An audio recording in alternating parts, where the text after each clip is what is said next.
Okay, today we have Natalie Zeleznikar. I said it right. You are in the same town as me, which I think is so much more fun today because we are going to let the Northland see this and also everyone around the world because this is international. And I'm really excited to share your story. We were talking just a little bit ago, and we're going to definitely dive into some things because, wow, do we share a lot of things in common that we may or may not know. And that was just in the first 5 minutes of talking. So I'm excited. First and foremost, why don't you, for our viewers or listeners, give us a little background. Who are you? What did you do? How did this all get started? Obviously, you're an author. You're on here to promote your book because your book is incredible. You did give me a little sneak peek, and I'm excited. But I want everyone to know who you are. So tell us a little bit about where you're from, where you got started, and your background. Yeah, I've lived in Duluth for 30 years. I'm a nursing home administrator. I have been in the business of taking care of people 85 to 100. Um, Kind of the best generation, I have always said. I'm a mom. I was busy in hockey when I was diagnosed with cancer in 2015. And I grew up on a farm in St. Francis, Minnesota, and lived a great life there. Moved to Duluth. Ended up meeting a man at the nursing home. I always said you're the only person that was under 85. So there you go. There you go. Mira. I'd only been to Duluth one time before. And so here I am 30 years later and I'm still here. So, yeah. So when I got diagnosed in 2015, it was kind of like, I was running a business. I was a CEO. I had worked in healthcare my whole life. I had started a business. It kind of approached it like I did everything else in life. Okay, let's just check this off the list. And it didn't go exactly like that. Mm-hmm. Well, it's interesting because what I learned the hard way is, anything medical, I've had so many mistakes from major medical mistakes to plastic surgery mistakes and I'm doing a whole episode on that tomorrow. Because it's something nobody really talks about, but I know, if you start talking about medical mistakes, I don't care what kind, it's horrific. And we have to be our own advocates. I almost lost all three of my children to medical mistakes, misdiagnosis. And it's because I wasn't brave enough to stand up. Or by the time I got to my son, my youngest, we did almost lose him. We were days, weeks away from going to Mayo. We had to stand up for it because I'm like, this is wrong. And we had a good nurse who stood up and it was also an advocate for my son. So I definitely know how that is. So let's talk about that journey right now, because I know your book is based on your journey, your recovery, things that gone through. I mean, tell us, let's just give a background. I mean, you get diagnosed with cancer, number one. How does that feel? I don't care what stage, what it is. No, Cancer. I was shocked. I was healthy. I was, 48 and felt great. I was 6 months late on my mammogram, but I'm late for everything. So, that's normal for me.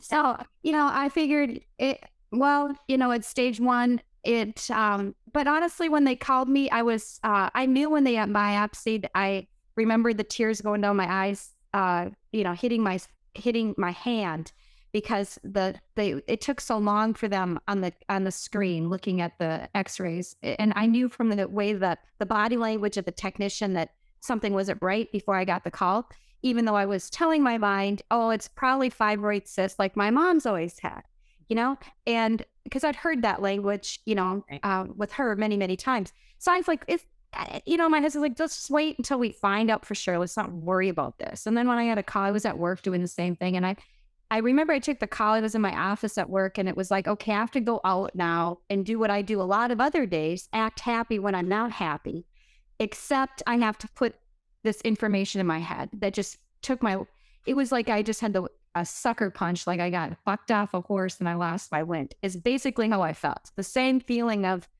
oh my God, what, now what? How am I going to run a company? I've got 2 kids in hockey, how are we going to do this? And what is this going to look like? And you go in a solution mode in your brain when you don't know all the answers and nobody can tell you any definitive answers. And I found it interesting, like different than any other business decision or business challenge or family life. It was overwhelming. I didn't sleep for the days to come till the call came. waiting because, it was hard to sleep and pretend. Not very good at pretending. I wouldn't want to tell anybody because why tell anybody and worry anybody? Didn't want to talk to anybody because then they'll know in your voice. It's surely your mother or your friends will know by your tone of voice that you're off. So you kind of withdraw. And that's what I did until kept myself busy so nobody could get a hold of me until the call came. And then I didn't want to tell anybody that either because nobody wants to hear the C word. So it's like, okay, I don't really want to tell anybody, let alone my boys. It was hockey. Hermantown was going to state. Our son was a senior. It's like, okay, this is his moment. When is the right time to tell anybody you have cancer? So to give perspective, not Minnesota people, if you understand the incredible amount of energy and things that go into a hockey. I mean, and I know that sounds silly, but people outside, it's very, very family busy thing. When your kids are playing hockey at those levels, your life is hockey. And then you have your businesses and you have all the things, but like, I get it. So people watching from all over are like, well, hockey, I mean, she brought it up. Hockey's a big deal here and hockey is life. So these kids are invested, the family's invested. So, it's so important. I understand how you feel as a mom. You're like, I don't want to tell them because you don't want to put that burden on them. But at the same time, you're going through all these things as a woman, as a mother, and you're going, I have a husband I got to take care of. I have children I have to take care of, and then all the things. So it's extremely, the emotional stuff that's going on in your head right now is just mind blowing. And trying. Well, it was trying to, the good thing was when the band played, when they had the kids on the big, teleprompter things at you're at the show, you're at the Excel Energy Center, and it's like all to see your parents are crying because it's just a fun moment. So it's like my tears could just kind of blend in with everybody else's tears. Nobody knew that I was crying for different reasons because you could just go with it. And I figured, well, what's another week gonna matter if I don't tell anybody yet? But all along, I knew I had to meet with surgeons and figure out a plan. And it was becoming shorter and shorter for the window of when I'd have to be forced to tell people because I had to make decisions. And so, I approached it like everything else in my life was, this is not a big deal. 1 in 8 people have cancer, breast cancer. I have stage 1. If it's graded 0 to 4, I figured, I should be lucky. So I didn't really spend a lot of time. I spent more time looking at the plastic surgery side of what would that look like if I have a double mastectomy. I didn't spend a lot of time on the general surgeon side. I figured, how hard is it to just scoop up boobs and set them aside or whatever you do? Right. Now I learned that's not how it goes, and surgery has a lot of risks inherent in all the time. And I cared for people that were elderly that had sepsis and were sick. And ultimately, it wasn't the breast cancer that almost killed me. It was sepsis that almost killed me. And that surgical train of emotion that goes on with it that I planned for a 6-week recovery back to work, back to hockey, back to being a mom, a wife, a friend, a daughter, a neighbor, everything, just going on. And it was 8 hospitalizations of utter hell. And 6 years later, my last surgery was November 2020. So, I'll be 55 next month. And I'm like, oh, how, it's like, I can't drive 55. It's like Sammy Hagar, let's go. Now I'm just like more excited about everything because I made it. And so many people didn't, It's really interesting. So I brought up, I've had surgeries as well. Mine were more elective, but one mistake leads to multiple mistakes. And I don't think people understand that. So, I want more people to come out and talk about this because not only with plastic surgery, which is, I know you had to go through that as well. Yeah, that's no joke. A lot of people who have things that require plastic surgery. And the problem is, there's a lot of doctors, and this is what I found out after 10 years of dealing with this. Yeah, they'll promise you perfect. There's no such thing. And the reality is you've got to find somebody who's very, very honest, has a lot of experience, and is going to say, this may not look the way you want it, but it's how it's going to have to be to work. And they don't do that. Not especially in the plastic surgery space. Wow. In the plastic surgery space, there's too many doctors making promises they can't keep up with. And I learned the hard way. I learned after 7 to 8 procedures on one area of my body, and then another area, and then having multiple botches in it just kept going. It was like one thing led to another thing. And what I learned is there's no such thing as perfection. You know, chase it, it's never gonna happen. You can also chase trying to look a certain way. Yeah. What you have to realize is first, let's talk about being your own advocate, because I know you had to be. And then let's talk about what actually happened, if you're comfortable with that. So Yeah, absolutely, surgery, you go into surgery and you're like, okay, we're going to do this. You know, you pray, you get everybody ready. Yeah. And you got, here we go. So what happened? You know, I had it. I thought everything went great. I woke up. I was like a mummy with all the bandages around my chest. I chose a double mastectomy at stage 1 because I had invasive ductal on the left side. Okay. And I had a friend that had stage 0.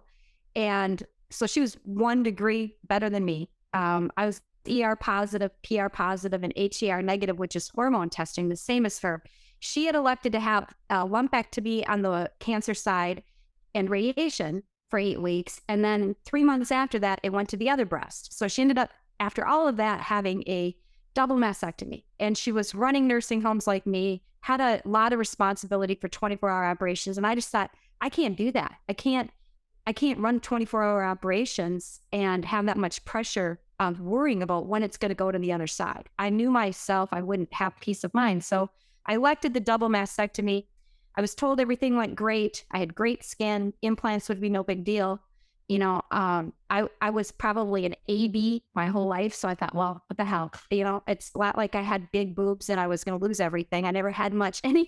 So I'm like, okay, I'll just get implants and this is how it's going to go. And, you know, I woke up and I had really bad pain on my non-cancerous side. And I got home. My husband's like, you look like a chainsaw hit you. Like, this doesn't even look right. And I just figured I must have bruised more on this side. I mean, I didn't really know what a double mastectomy is supposed to feel like. I've never had a plastic surgery. I figured, you know, it can't feel good. You know, I've had a major surgery, so, you know, nobody's worried about it. And so I'm just going to keep going in. I kept going in and it was blackened area on this side. And I figured it was, honestly, I thought it was bruising. Maybe I was naive, clearly, because I've been around dying tissue and dying skin, taking care of elderly people. I've seen necrosis and dying of skin and sepsis before, but I didn't know it happened to people my age. And so what was really happening is that dark bruising color on this side was really an infection brewing inside my body and was being dismissed. So every time I would say to the doctors, my blood pressure is too low, it's 80/60, you know, this is usually when I'm sick. You know, nobody was running any labs or, you know, taking me in and looking at it. They just said, no, I don't think your blood pressure readings are right. You can't be that low. You know, I'm like, I'm tired. I don't feel right. I feel off. And then I thought, well, I don't want to look like a hypochondriac. I mean, I'm in the healthcare business, you know, and so if they're okay with it, I'm going to be okay with it. And I was planning on going back to work, and I had my girlfriends come over to have a glass of wine. I was going to go back to work the next day. I was nearing the 30-day mark. First 30 days are critical. I figured I've now learned of post-surgery. That's when you're highest risk for infection. So they came over and, you know, they're like, hey, you know, you don't seem like yourself. And I'm like trying to be happy. I woke up that morning with chest pain at, 4 a.m. I called the plastic surgeon and said, hey, they were in surgery. They said they'll call me back. I didn't hear back. It was close to noon. They're like, take 4 Advil. You probably did too much. You probably strained yourself. You know, okay. Nobody's worried. I looked at my discharge. I don't have a temperature. I don't have any drainage. Thought everything's fine. Mm-hmm. And went on with my day. Didn't get dressed. Didn't really feel that great. But I didn't want to call my girlfriends because I was so excited to see people. Right. So it's like, okay, we're going to have a glass of wine and pretend everything's great. And they wanted to see what a mastectomy looked like. And I didn't care. I'm like, I've been modest my whole life, but I'm like, I don't even think this is my body anymore. I'm gutted. I'm just fine. I'll show you. So I showed them. And when I took the bandages off, I was horrified because I had 2 wounds, like the size of bigger than quarters, where it had tunneled into my ribs and opened up. And I thought I had flesh-eating disease. I said, I don't know what's happened. And they're like, you need to get your husband. And from the time I walked to get my husband, I could feel myself just feeling like I couldn't even have any motor skills. I couldn't hardly walk.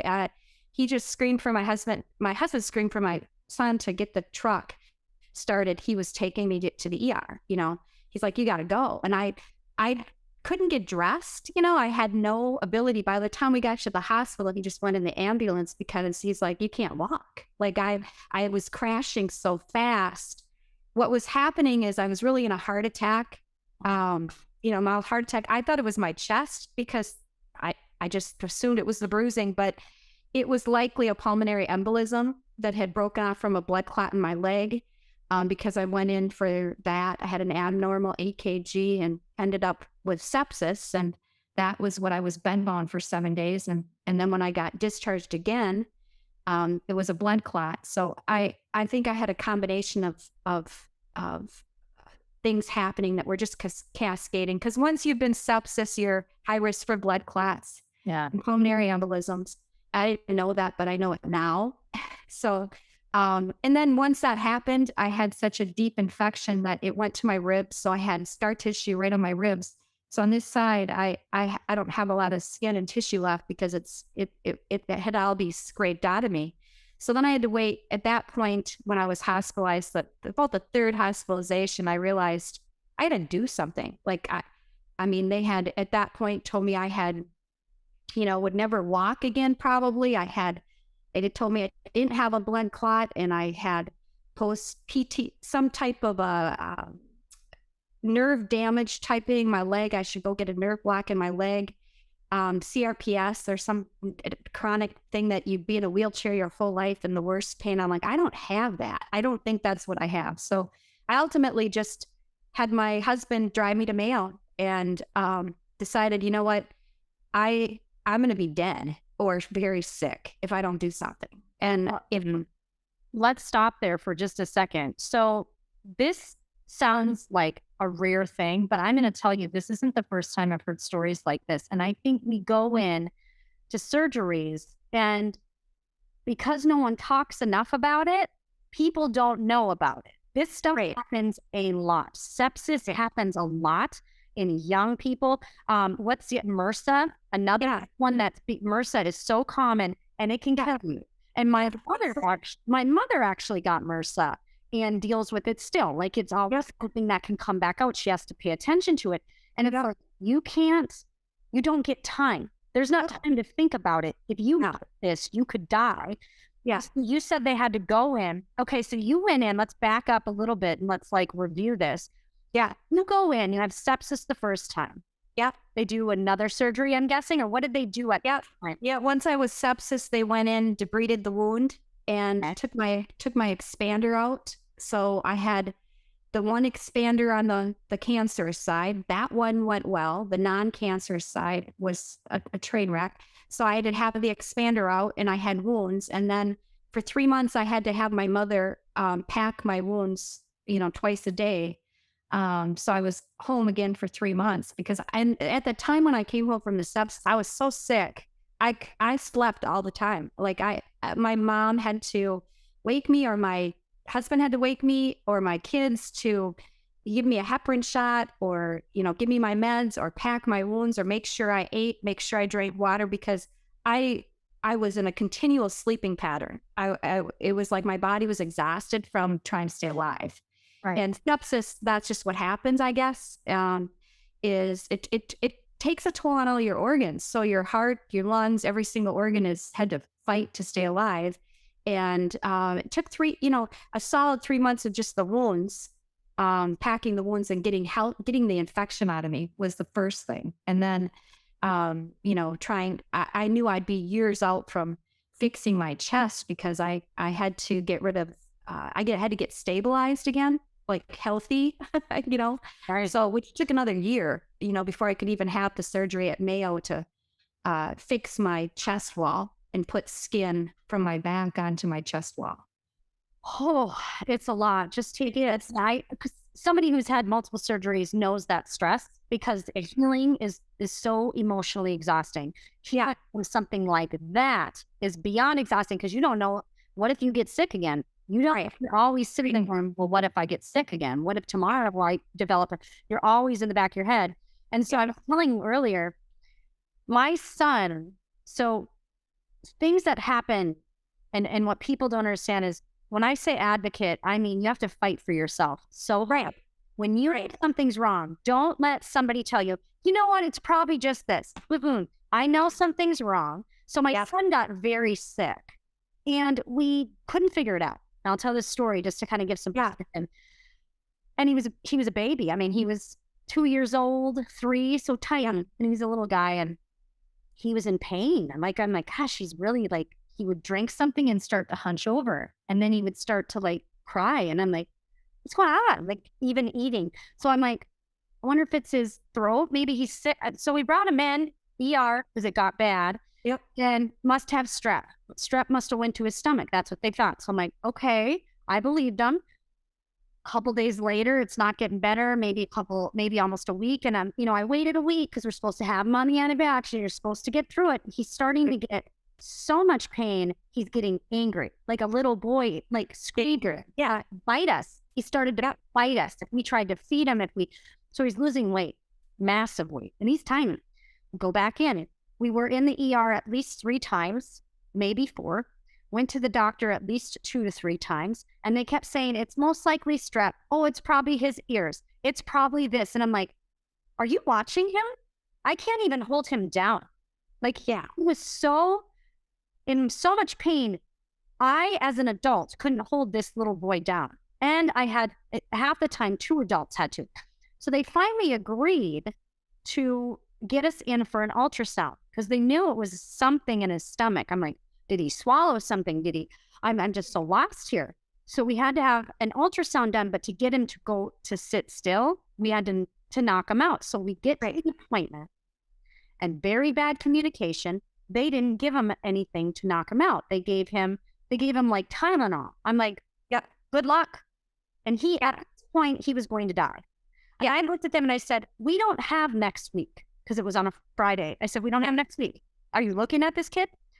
So they wouldn't look, they wouldn't believe me. I'm like, he is dying. Like we were crying at home. Like we could see his ribs. We could see every bone on his body. Oh, it sends chills up my.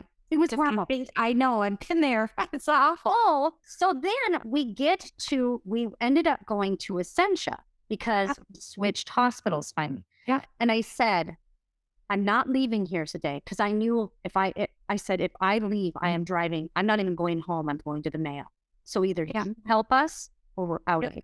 And I had my mother-in-law with me, and I could see the tears in her eyes because she was ready to, she's a tough lady, and she was scared.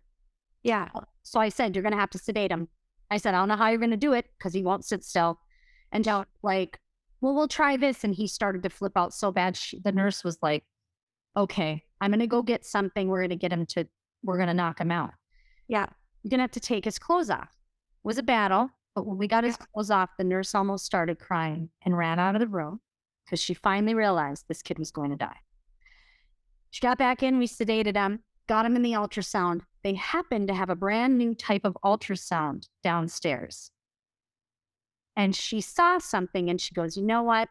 I'm not a diagnose, I'm not a doctor, but I bet you he has something called intussusception. Have you ever heard of intussusception? And she was just general about it. I'm like, no. And she's like, it's where the intestinal walls collapse. And she's like, it's pretty common in babies, but it can happen. She's like, I don't know, but that's something to ask the doctor about because she can't diagnose, right? Right. Doctor comes in and I am distraught. Like, I'm like, we're going to have to go to the Mayo. Like I was just sitting there waiting. And he comes in and he goes, have you ever heard of something called intussusception? And I said, I haven't until your nurse told me. And I go, and he said, yep, she's pretty smart. And I said, she is one hell of a nurse. And emergency surgery, it was a misdiagnosis by at least 7 doctors. 7. You know how common it was? One of the most common things, and they never checked for it.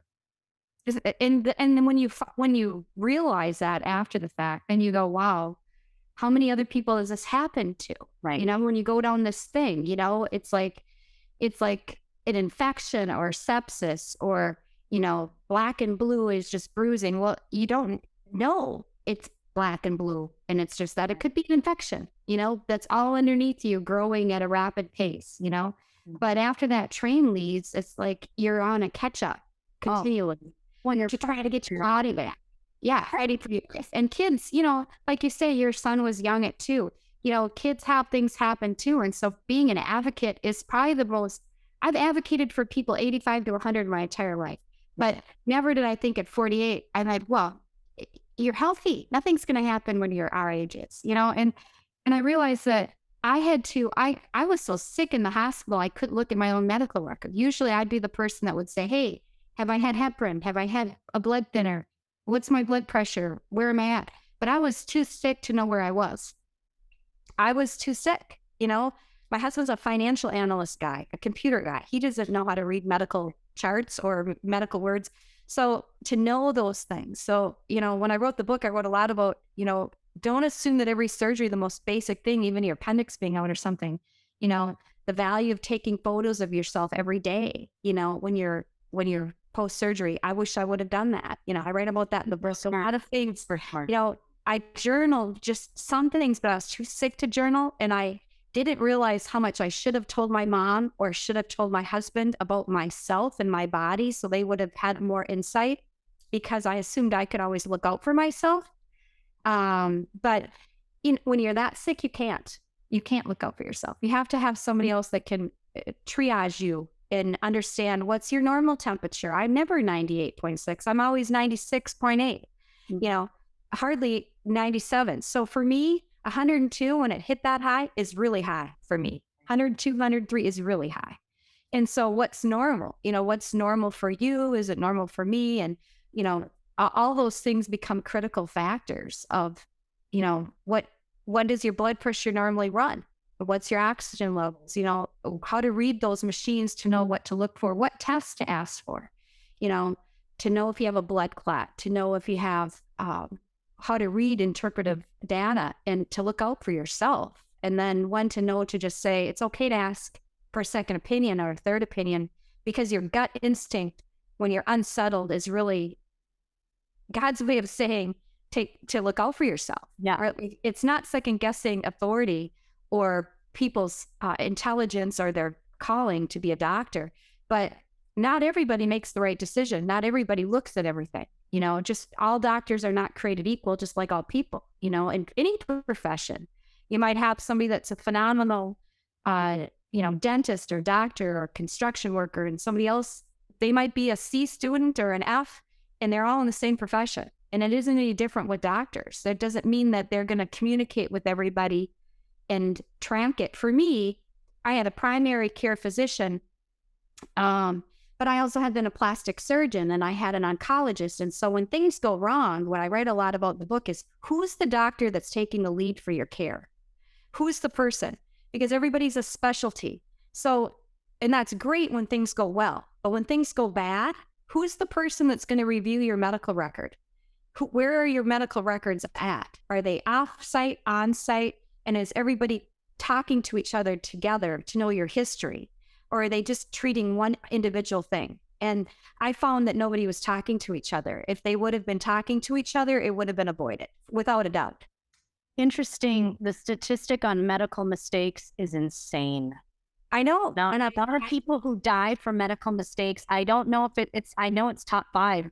I know it's top 5. Yeah. And like to your point, I guess the most upsetting thing for me too is that having a cancer diagnosis almost made it permissible to have mistakes, simple mistakes, like 101 level of things that should have happened. We're like, well, it's like, well, if anything bad happened to me and I died, well, she's cancer. She's got breast cancer. So that's a check. That's a pass for everybody. Anything can go wrong because she got cancer. And it's like, look, I'm not like in a critical car accident where you had to make decisions here, to keep me alive, which I would have been more okay with that if I died than how I could have died in the way my case really was, because it was just mishap after mishap after mishap of people not asking questions. I went in with a history of one blood clot. They knew that, my biggest concern was to prevent blood clots, making sure the medications I was on would match, making sure there was communication. And when things go wrong, it's usually Friday night at 10 o'clock and you got an on-call doctor who might not even be your normal doctor. And you're going in on the weekend and you're going into ER and then who's talking? You got an ER doctor, you got a hospitalist, you've got nobody that knows you. And then are they talking to the doctor that's been case managing you, hopefully, before you went in for surgery? And the answer might be no. And so then who is your advocate? And what I learned from it is that you have to have somebody in your family or a friend, when it can't be you, that can be that advocate to ask the tough questions. When it's 2 a.m. on Saturday night and you got an on-call doctor who knows nothing about you. Exactly. And it happens a lot. I read a book and it was called Outliers. It's a really popular book. And it talked about the aviation industry and how they changed it when there was plane crashes and people were, and what they did was they had 100% accountability. You can't get in trouble for blowing the whistle. Route like that in the medical profession. And that's why the medical profession suffers, because the nurses are scared to tell the doctors, even when they see stuff, they're like, well, that might not be wrong or right. And I read very interesting stories about a woman who died for no reason because the nurse was too afraid to tell the doctor. And when she did, he blew her off and the woman ended up dying of something very basic. And this happens every day all over. There's not the accountability that there is in other industries. And there has to be. And this is a really good point. And I love that you wrote this book. And I'm so proud of you because it takes stories like this to keep happening and coming out and saying, listen, we need more advocates at our side. We don't all have our moms. I have a crazy mom and I love her. She's my advocate. Like she'll come in and she'll be like, I want this test. She doesn't care. She's not afraid. But I'm not always going to have her in my corner. And the thing is that who's in your corner? Are they brave enough? And I am a very passive person when it came to in the beginning phases of going into doctors saying, hey, I don't agree with that, or I don't know if that's right. Please listen to me. I was pushed off so many times with my kids, at least, that, oh, you're a new mom. I'm like, but I'm not a new mom. This is my second child. I'm not. And they did that with my daughter. Said she was colicky for 2 years. Listen to this story. So this is a different kid. Yeah. From the day she was born, we get her. She was crying. But it never looked like she was just crying to cry. She always seemed like she was in pain. Brought her in so many times, kept saying, also underweight. My husband and I thought we'd never have another kid because it was that traumatizing. I was in school. He was traveling for work. Yeah. We go on a family vacation and we're just so used to her that we just know that she's hard to deal with. We handled her. On the way home, she starts choking herself. She's digging in her throat, crying, almost, she was turning purple. I'm like, she's choking. She's in a car seat. So we're almost home from a 17-hour drive home. I'm like, pull over. We go straight to the urgent care. And I'm like, something is so wrong with her. I'm like, number one, she has been not right for so long. And it was her stomach, her throat. We get a totally different doctor. Again, after all the doctor visits we had. He took one look at her and he goes, she has the most severe case of strep I've ever seen in my life. And I said, she's probably had this the entire time. I asked them to look at her throat. They would be like, yeah, her looked close enough. We got her on antibiotics. Now, mind you, she's almost 2 years old. Antibiotics for 3 months straight. I finally found out who my daughter was. She has been an angel ever since. They misdiagnosed her that many times. She had swollen and enlarged tonsils the entire time. And she caught a herpetic infection somehow in her mouth. And it was so painful, but because of the tonsils, she could barely breathe. She wasn't eating because she couldn't get food down. No. 3 months of antibiotics was fixed. And then you find out and you know your intuition of when your child's not right, when you're not right. And I went through that when I had, a baby. Our second baby I was on bed rest with him and our older son, when he broke his leg in Canada playing hockey, dealt with healthcare and crises and emergencies. And when you're a mom and you have kids and you're in and out of ER and urgent care, and then you're like, okay, do I take them? Do I not take them? Are they breathing? Are they not breathing? You get to know your kids pretty well. And as an adult, as just a wife and a mom and a 48-year-old woman, I'm like, well, this can't be that bad. I mean, I just have stage 1 out of 4. That's a pretty good score. And I kept telling myself, I can't make a big deal out of this. I should be lucky. And then I'm thinking to myself, how are all my friends at a stage 3 or more doing better than I am? I am look like I could be on the botched TV show. And I would joke that I should be a candidate someday if I could be ever naked in front of any show show this disaster to the world. But I'm like, I'd be a good candidate, but and you just wonder if you're looking at the right things or not, and how this happened, because you don't want to ask all the questions, because you just think this should be simple or not a big deal. And but I think the silver lining in it has been to learn how to be in tune to yourself, and making sure if an emergency happens that you have somebody else to be an advocate for you, that really knows and that will ask the tough questions and not be okay with being pacified. Right. And listen to your body. I feel Listen to your body. yeah, a lot of us don't. And I'm very in tune with my body because of all the things that I've gone through as well. Too. And so I used to be like, I don't want to bother the doctor. I don't want to do this. And now I'm to the point where I'm like, no, I'm going to bother them. I'm going to tell them this isn't going right. I know myself. I know when I've had something even recently happen. And of course, what day did it happen on? Friday night. Yeah. Friday night.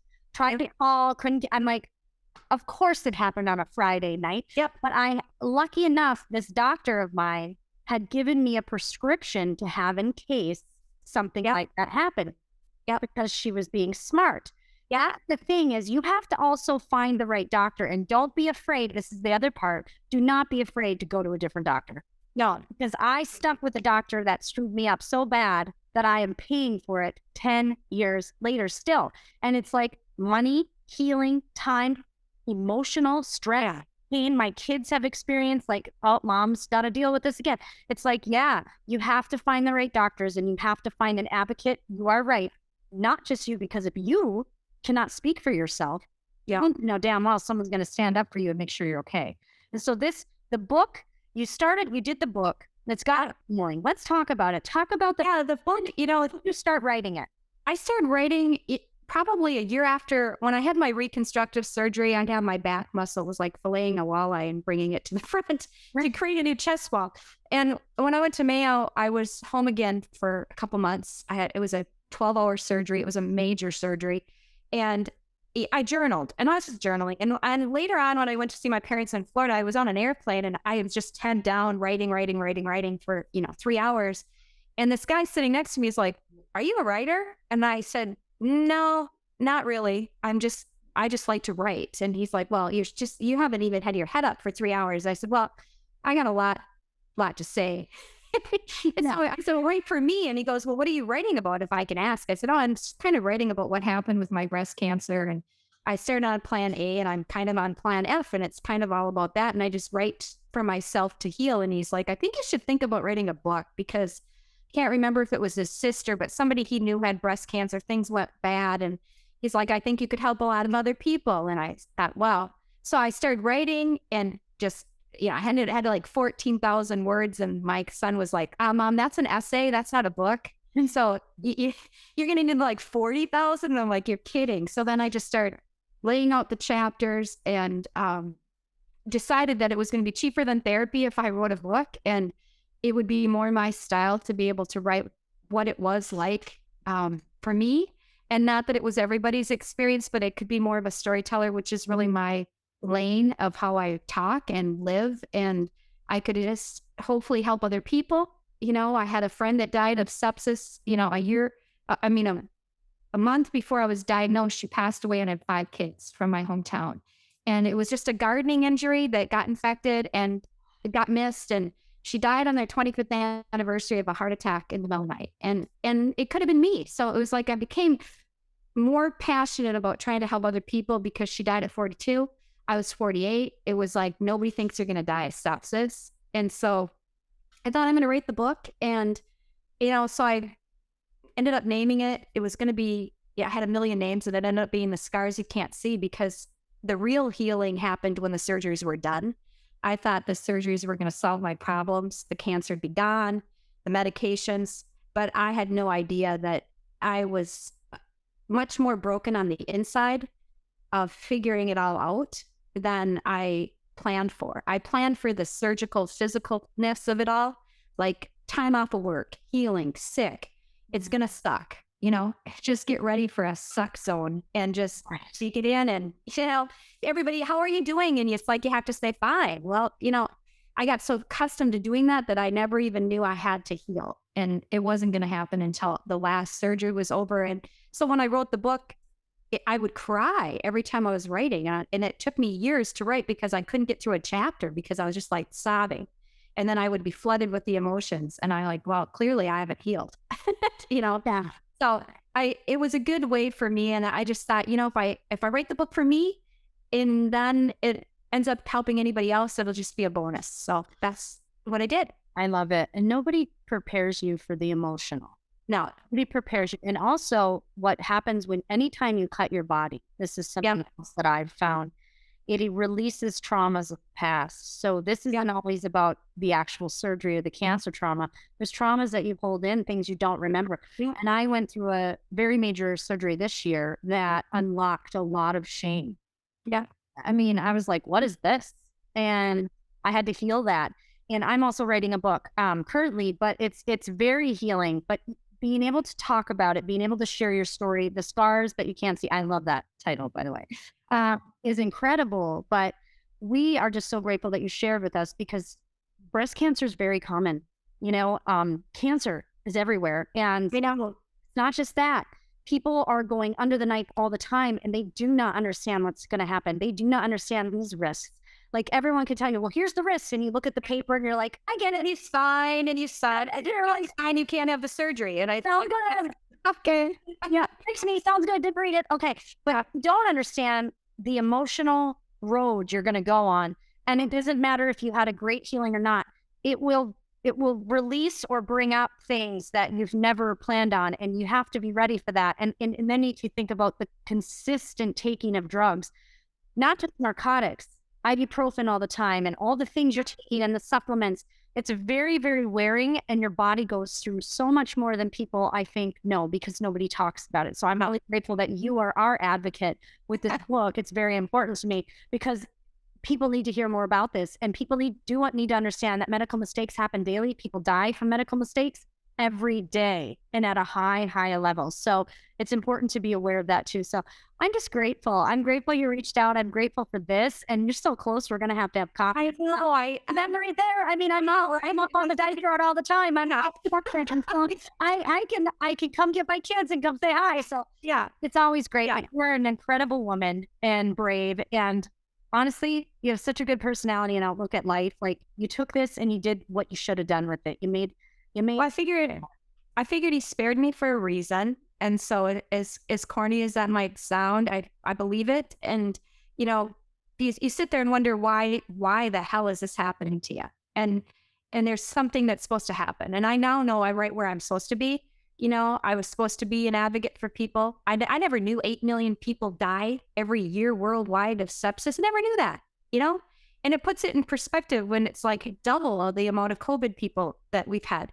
And this has been going on forever, and so it's like babies are dying, people getting their wisdom teeth get infected, kids, all ages of sepsis, and people don't know what to look for the signs. So I figure, I'm doing what I'm supposed to do. And so the book's out. People can check out the website.